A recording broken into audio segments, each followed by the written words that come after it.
A few remarks may suffice.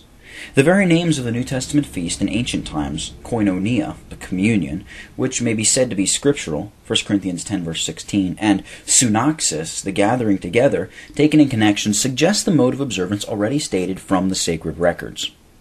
It was styled the communion, as manifestative of the fellowship of Christians in faith and profession.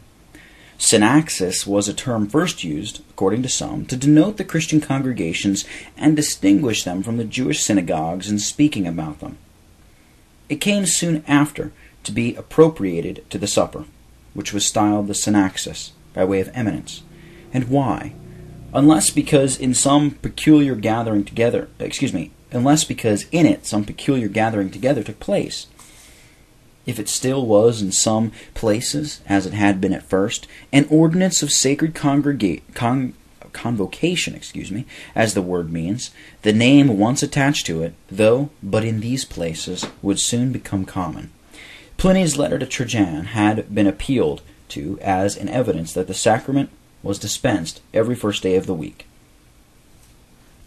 This letter, it should be recollected, states the account which the Christians gave of themselves and their worship in a time of severe persecution, when the free exercise of their religion was under many restraints. But it ought not to be taken for granted that the sacrament mentioned in the account was the Lord's Supper. The name sacrament does not appear to have been then used among Christians in the application it afterwards obtained to the seals of the covenant. Though it had, Pliny was a heathen, and could not be supposed to adopt the technical language of the Christians in describing their worship to his master. The Christians who gave the account were not Romans, and to them the word must have been foreign.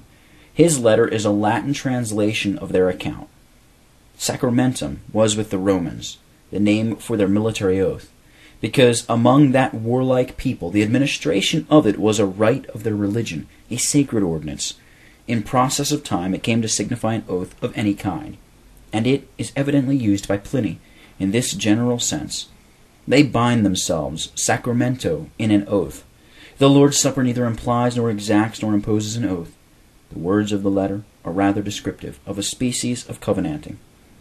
In these perilous times, the Christians had recourse to every proper mean for their own establishment and for strengthening one another's hands.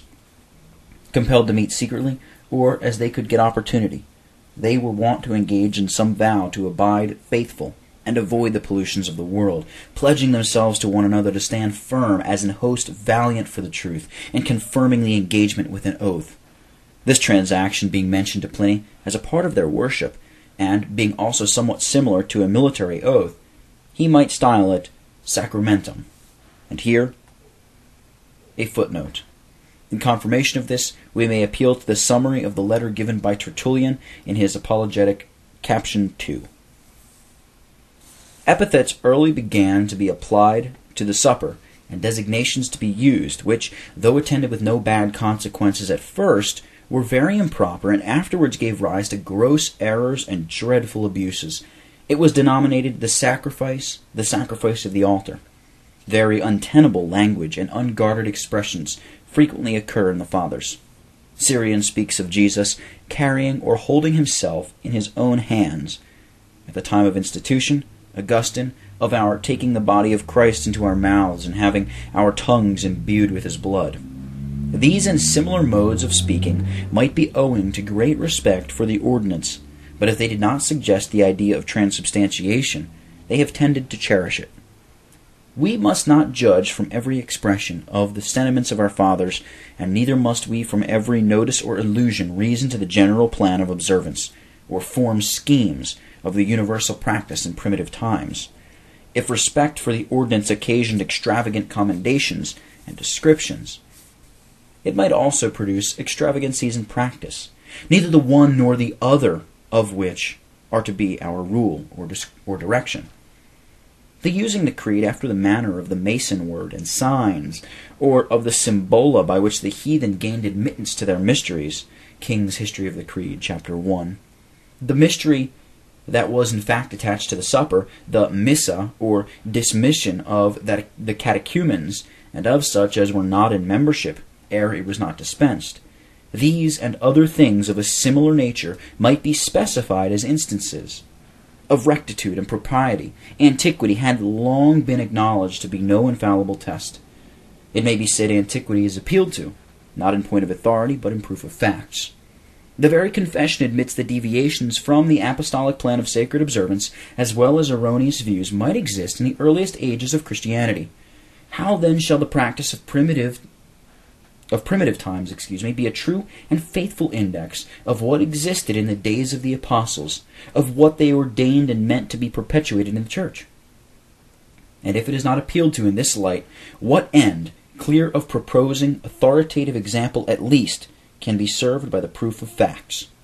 Of all veneration for antiquity, this seems ever to be the language, both in regard to writers and customs.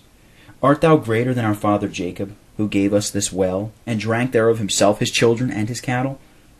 He to whom these words were addressed was both more ancient and greater in point of authority than Father Jacob.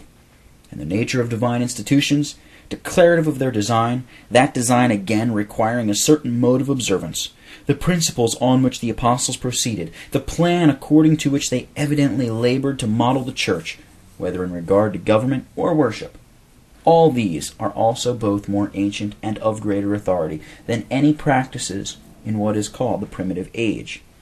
The apostles, as they wrote for the regulation of the church, took care to record but little of those necessitous deviations from the plan they intended, which were occasioned by circumstances, while they marked the execution of this plan wherever it rose into view.